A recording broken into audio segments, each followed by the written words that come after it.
नमस्कार, SPT news में आपका स्वागत है। पेश है 10 मई दोपहर 1:15 बजे राजस्थान की 12 बड़ी खबरें। सबसे पहले एक नजर डालते हैं आज की हेडलाइंस पर।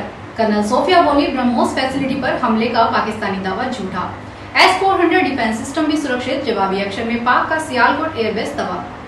पाकिस्तान ने लगातार दूसरे दिन राजस्थान में ड्रोन अटैक किया। बीकानेर के नार में रेड अलर्ट, पुलिस ने बाजार बंद करवाए। गांधीधाम जोधपुर के साथ अन्य 3 जोड़ी ट्रेनें रद्द। बीएपी विधायक सीसीटीवी में रिश्वत लेकर जाते दिखा। और अब खबरें विस्तार से सुनिए।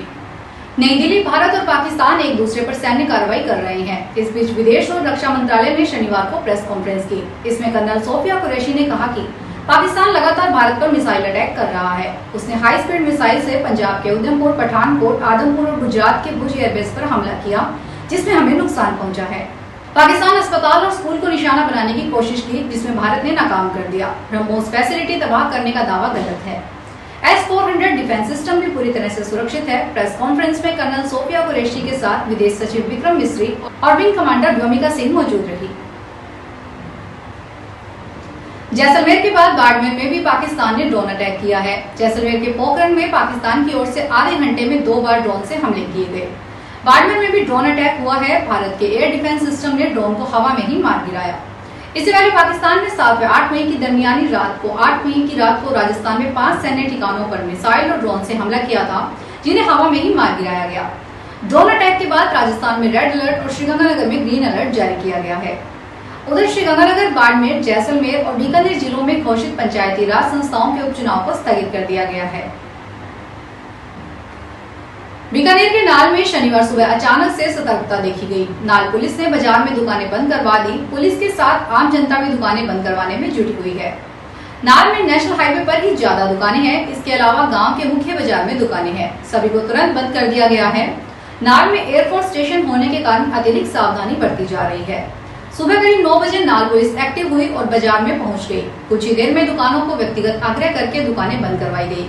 देखते ही देखते कुछ मिनटों में सभी दुकानों को बंद कर दिया गया।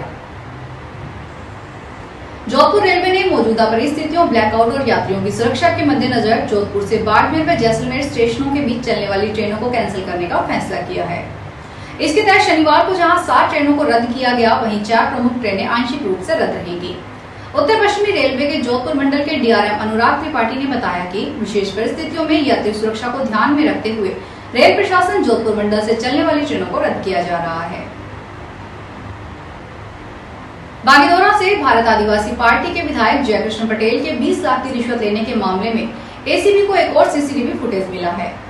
इस CCTV फुटेज में विधायक पैसा लेकर जाते हुए दिखाई दे रहा है। वहीं दूसरी तरफ फरार PA रोहित मीना को ACB अभी तक नहीं पकड़ पाई है।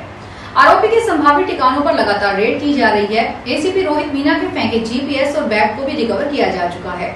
इसी बैग में परिवादी ने विधायक को पैसा दिया था। इसे रोहित ने पैसा निकालकर सुनसान जगह पर फेंक दिया था।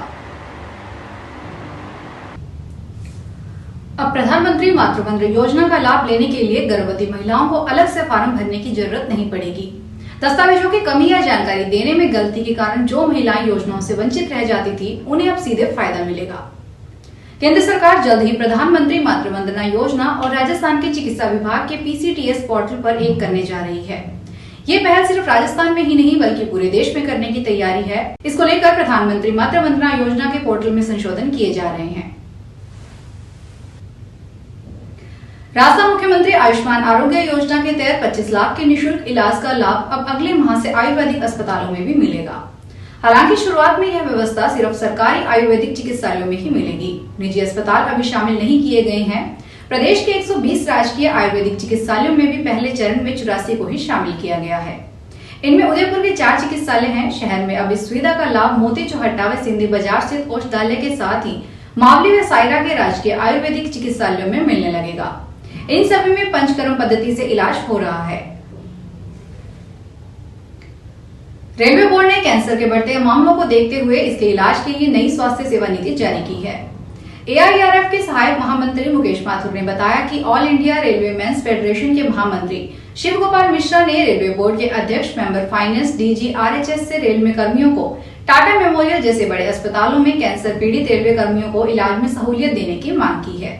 इसके साथ ही बोर्ड ने इसके लिए नई नीति बनाई है, जिसके तहत टाटा मेमोरियल सेंटर अस्पताल मुंबई, दिल्ली सहित सभी एम्स सिविल अस्पताल में इलाज की फ्री प्रक्रिया सरल और पेशेंट फ्रेंडली बनाया गया है।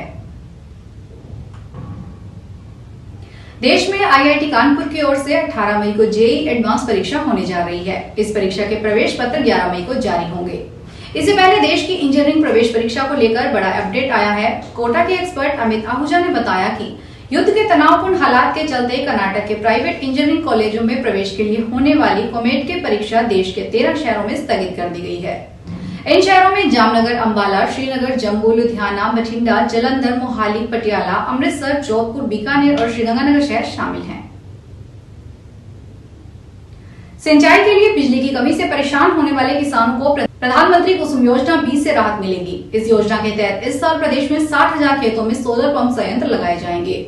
इससे किसानों को 60% तक सब्सिडी मिलेगी। योजना के तहत 3, 5, 7.5 और 10 HP तक के सोलर पंप लगवाने का अनुदान दिया जाएगा।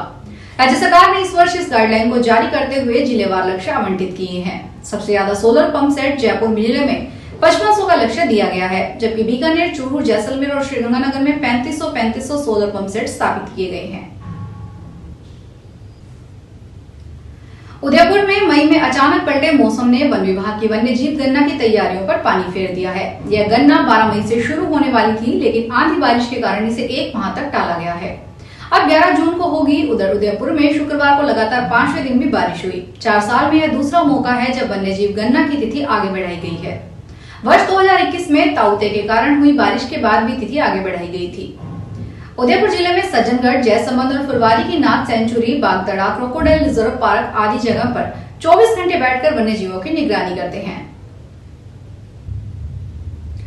उत्तर पश्चिमी रेलवे के जयपुर रेलवे स्टेशन पर पुनर्विकास कार्य के चलते प्रभावित ट्रेनों का संचालन शनिवार से पूर्ववत होने लगेगा।